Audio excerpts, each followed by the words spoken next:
Progress getting vaccines into remote Indigenous communities has been made, but like in every community across the country, vaccine shortages have delayed the process. We have not been able to completely meet the goals that we have set, but we have used every single dose that we have been given to vaccinate as many people as possible. So far, approximately 16,000 people living on reserve have received at least one dose, but another 22,000 doses are needed to get everyone their first shot. The goal is still for that to happen by the end of March.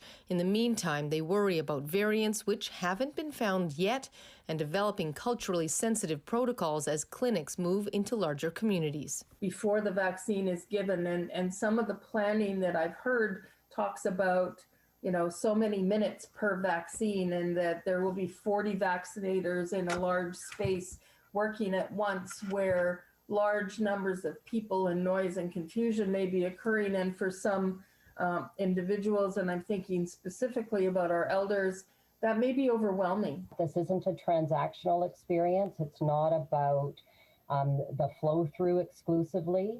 For us, it's a transformative experience. It's an opportunity to tell our story and write the story that is meaningful for our First Nations people. The Newhalk Nation says it is set to write more of their story this week, planning to vaccinate another 110 people after Vancouver coastal health officials were forced to apologize after withdrawing more than 200 promised doses in January. Officials say the planning has been better. Both VCH and mostly FNHA for this rollout. So our plans we had worked out together. They had a great template that we just needed to use and follow. The vast majority of doses given out so far have been Moderna, but with shipment timelines still unclear, the First Nations Health Authority may look at using Pfizer as well.